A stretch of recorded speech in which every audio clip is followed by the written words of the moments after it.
앙겔라 메르켈 독일 총리가 공식 행사 중 또다시 몸을 떠는 증상을 보여 건강 이상설이 확산되고 있습니다. 최근 3주간 이런 모습이 확인돼 보도된 것만 3차례입니다. 메르켈 총리는 이날 베를린에서 안티린네 핀란드 총리와 회담하기 전 의장대 행사에서 양국의 국가가 연주될 때 몸을 떨었습니다. 린넨 총리와 회담 직후 기자회견에 참석한 메르켈 총리는 괜찮다며 걱정할 필요가 없다고 밝혔습니다. 그러면서 총리직을 수행하는데 전혀 문제가 없다고 강조했습니다. 메르켈 총리는 지난달 18일 볼로디미르 젤렌스키 우크라이나 대통령을 영접하는 행사와 지난달 27일 법무장관 퇴임식장에서도 몸을 떠는 모습을 보였습니다.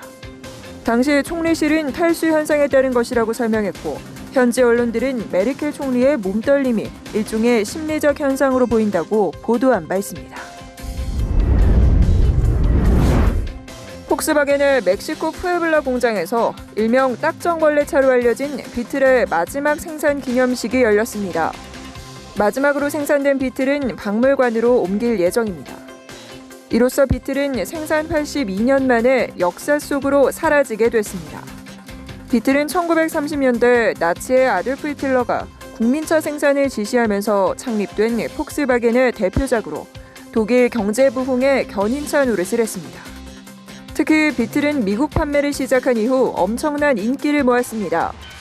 그러나 2000년대 들어서면서 판매가 감소했고 최근엔 배기가스 조작 의혹인 이른바 디젤 게이트로 직격탄을 맞았습니다. 이번 조치는 비틀이 감성적 향수를 자극하는 브랜드이긴 하지만 새로운 시장의 수요에는 부응하기 어렵다는 판단하에 내려진 결정으로 풀이됩니다. 미국 워너미디어가 내년부터 새 스트리밍 서비스인 HBO 맥스 론칭 계획을 밝혔습니다.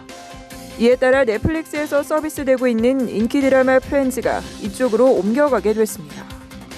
워너미디어는 기존의 HBO 스트리밍 서비스를 확장해 약 1만 시간 분량의 프리미엄 콘텐츠를 제공하는 서비스를 내년 봄 출시할 계획이라며 이같이 발표했습니다. 워너미디어는 HBO 맥스를 통해 한국에서도 큰 인기를 모았던 시트콤 프렌즈와 드라마 왕자의 게임 시리즈 등 자사가 소유한 TV쇼와 영화 프로그램들을 제공할 계획인 것으로 알려졌습니다. 월스트리트 저널은 HBO 맥스가 기존 HBO 스트리밍 서비스 구독자 800만 명을 흡수할 경우 시장에 성공적으로 안착할 것이라고 전망했습니다. 이런 가운데 지난 수년간 프렌즈를 스트리밍 서비스로 독점 제공해왔던 넷플릭스는 HBO 맥스 출시에 따라 적잖은 타격을 입을 것이라는 관측도 나오고 있습니다. 선진국발 쓰레기 밀반입 문제로 골치를 앓는 인도네시아가 호주에서 수입된 쓰레기 210여 톤을 되돌려 보내기로 했습니다. 인도네시아 당국은 호주에서 수입한 폐종이에 재활용이 불가능한 가정 폐기물과 전자 폐기물이 섞여 있어 이를 반송하기로 결정했다고 밝혔습니다. 인도네시아는 지난주에도 독일과 프랑스, 미국의 폐기물 컨테이너 49개를 본국으로 반송하기로 했고 지난달에는 미국발 쓰레기 컨테이너 5개를 돌려보낸 바 있습니다. 중국이 지난해 폐플라스틱 수입을 중단한 이후 영국과 독일, 프랑스 등 유럽 국가와 일본은 인도네시아에 수출하는 폐기물 양을 급격히 늘렸습니다. 선진국발 쓰레기가 동남아로 쏠리면서 인도네시아를 비롯한 말레이시아와 필리핀에서는 선진국의 쓰레기장이 되지 않겠다는 목소리가 거세지고 있습니다. 한때 유럽 최대 규모를 자랑했던 난민 수용시설인 이탈리아 시칠리아 섬의 미네오 난민센터가 현지 시간으로 지난 9일 공식 폐쇄됐습니다.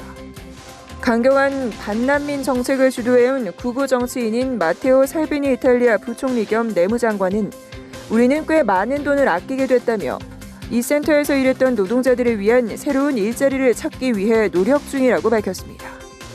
미네오 난민센터에는 2014년 4,100여 명의 난민이 수용돼 있었습니다. 그러나 이탈리아의 포퓰리즘 정부가 들어선 작년 6월에는 수용 난민 수가 2,500여 명까지 줄어들었습니다. 포퓰리즘 정부의 실세 중 한 명인 살비니 부총리는 난민 구조선과의 전쟁을 선포해 구조선이 이탈리아 항구에 입항하는 것을 금지했습니다. 살비니 부총리는 이탈리아에 도착한 난민이 감소했다는 점을 포퓰리즘 정부의 성과라고 강조하기도 했습니다.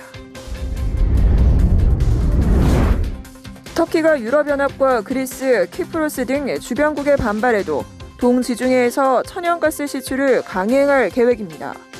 터키 외교부는 성명을 내고 우리는 그리스 외무부와 EU 관계자들이 터키의 활동을 불법이라고 규정한 성명을 거부한다고 밝혔습니다. 이어 EU는 키프로스 문제 해결을 위한 협상에서 정직한 중재인이 될 수 없음이 명확해졌다며 터키는 부키프로스튀르크 공화국의 권리와 이익을 계속 보호할 것이라고 덧붙였습니다.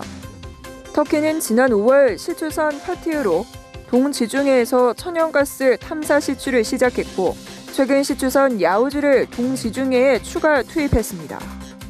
그러자 키프로스 섬 남부를 차지한 키프로스 공화국과 그리스, EU는 강하게 반발했습니다. 키프로스는 터키가 자국의 배타적 경제 수역을 침범하는 등 국제법을 어기고 있다며 규탄했습니다.